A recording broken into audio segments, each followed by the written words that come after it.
Et notre invité ce matin est Mohsen Abdel Fattah, c'est le directeur de ASCI, de African Sports and Creativity Institute. Monsieur Abdel Fattah, bonjour. Bonjour Marcel et bonjour aux auditeurs de la matinale. On va commencer par savoir qu'est-ce que c'est que ASCI et surtout d'où est partie l'idée de sa création. Oui, alors mon parcours à moi est dans la recherche et le conseil financier.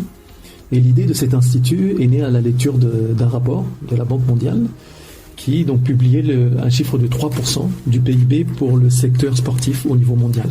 D'accord ? Et c'est un secteur qui grandit à peu près de 4% par an. Et en fait, la question, c'était de se dire, en Afrique, nous avons une population jeune, la population la plus jeune du monde, un potentiel athlétique très très fort, puisque depuis maintenant une quinzaine d'années, nous avons énormément d'athlètes de haut niveau, comme par exemple Joel Embiid chez vous au Cameroun ou Mo Salah en Égypte. Mais malgré cette production de talent, l'économie du sport en Afrique est encore à un stade embryonnaire. Et donc nous nous sommes dit, qu'est-ce qu'il nous faudrait pour aider à faire de ce secteur-là un des axes de croissance en Afrique. Et c'est vraiment, nous nous sommes rendus compte que la base manquait, c'est-à-dire d'avoir de la donnée, de l'information qui nous permettrait justement de comprendre l'état de l'écosystème du sport en Afrique et de mettre en valeur l'opportunité qu'il y aurait à investir, et non seulement dans le sport d'élite, mais également dans le sport de masse. Et il s'agit, dites-vous, de transformer le formidable potentiel du sport et les sportifs africains en opportunité. Concrètement, comment se traduit cette ambition ? Alors cette ambition de faire du sport un axe de développement en Afrique, elle nécessite une collaboration. C'est-à-dire vraiment travailler avec des acteurs du secteur public et du secteur privé. Et notre contribution en tant qu'institut, elle tourne autour premièrement de la recherche, c'est-à-dire produire de la donnée, donc quantitative, mais aussi qualitative, c'est-à-dire en échangeant avec des dirigeants du sport sur le terrain en Afrique pour comprendre leur point de vue sur ce qui marche et ce qui pourrait être amélioré. Donc ça, c'est la première chose. Par contre, nous ne voulons pas que cette recherche elle soit juste lue et mise de côté. Vraiment, l'idée, c'est qu'elle soit utilisable pour lancer des projets. Et donc là, c'est la deuxième partie de notre activité où nous travaillons beaucoup avec des institutions internationales, avec des ministères, avec des entreprises, en leur offrant nos informations et nos conseils pour lancer des projets qui, à travers le sport, vont aider à résoudre des problématiques du pays. Donc ça peut être problématique, par exemple, comme au Ghana, un de nos partenaires qui travaille sur la problématique de l'obésité. Et comment, à travers une plus grande pratique sportive, on peut aider les Ghanéens à avoir moins de problèmes de surpoids et du coup vivre une vie plus longue et on va dire en meilleure santé.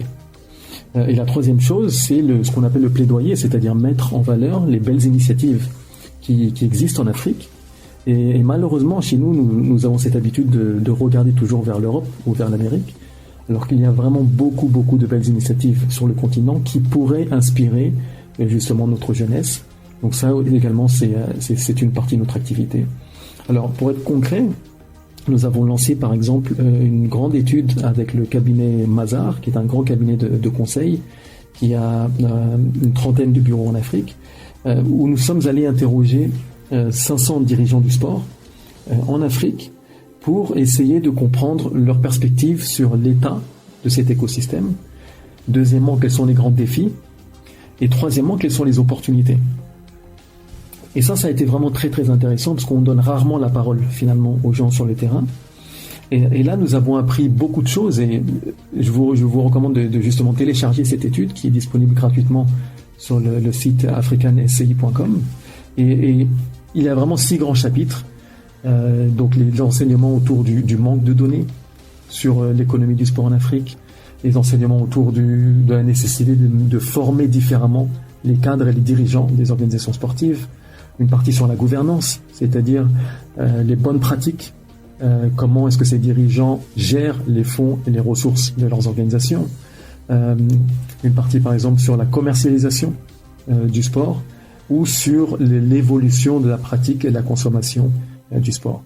Et pour vous donner peut-être un exemple concret, donc sur la première partie, qui est pour nous vraiment très importante, c'est cette idée du manque de données qu'il y a sur l'économie du sport en Afrique. Alors, comme vous le savez, l'économie africaine est en grande partie informelle. Donc d'après la Banque mondiale, à peu près 40%, c'est-à-dire que 40% de notre activité, on n'est pas capable de la mesurer. D'accord ? Donc, qu'est-ce que ça veut dire ? Quel est le problème si nous n'avons pas à mesurer cette activité, c'est-à-dire qui achète quoi et comment ? C'est qu'on a une méconnaissance finalement du consommateur. Consommateur, ou on peut parler aussi de fans pour le monde du sport. D'accord ? Donc, quelles sont leurs habitudes ?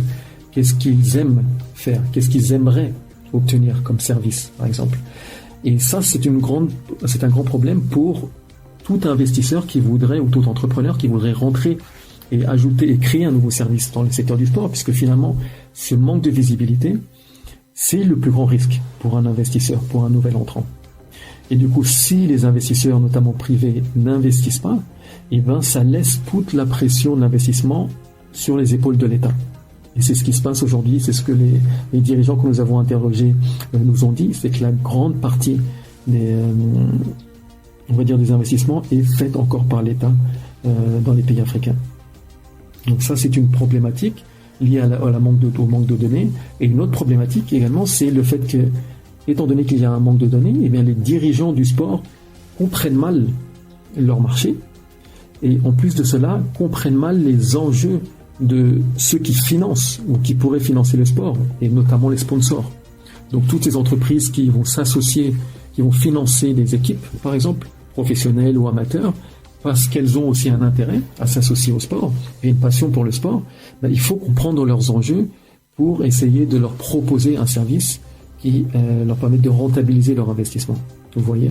Et donc ça a été vraiment mis en valeur par les personnes que nous avons interrogées comme étant la grande barrière à l'investissement dans le sport en Afrique, c'est cette méconnaissance des enjeux et cette incapacité pour les dirigeants, du coup, de proposer des services et des produits qui collent aux besoins de leurs partenaires. Et vous avez commencé à nous présenter quelques résultats déjà obtenus. Comment comptez-vous vulgariser vos actions ?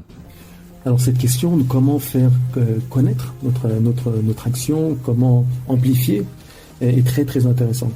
Parce qu'en fait, je vois ici deux problématiques. Il y a la première, c'est la problématique de la perception du sport que nous avons encore en Afrique.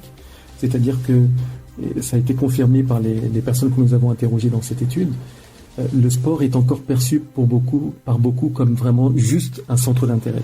Quelque chose qu'on fait pour s'amuser, pour se détendre, mais pas un domaine qui est sérieux dans lequel nous pouvons ou nous devons même investir, et un domaine qui peut avoir un impact positif. D'accord ? Et donc qui pourrait avoir un impact positif sur la santé physique des gens, sur la santé mentale, sur le travail en équipe, sur créer la paix, la cohésion entre les gens, l'émancipation des jeunes femmes par exemple.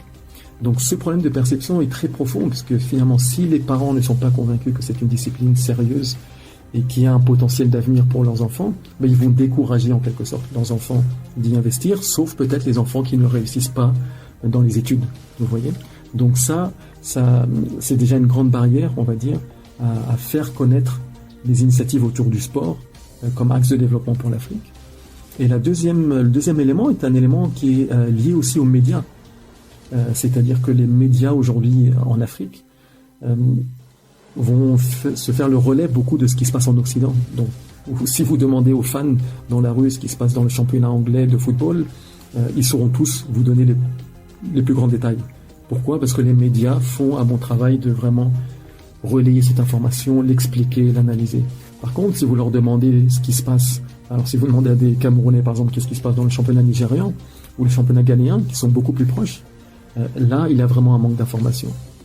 Et donc là c'est quelque chose que nous encourageons vraiment, c'est les médias africains à ce qu'ils investissent du temps à comprendre ce qui se passe dans leur pays, connaître les athlètes, connaître les dirigeants de clubs, mais aussi connaître les entreprises qui innovent, qui amènent des nouveaux services, on va dire, aux consommateurs de base.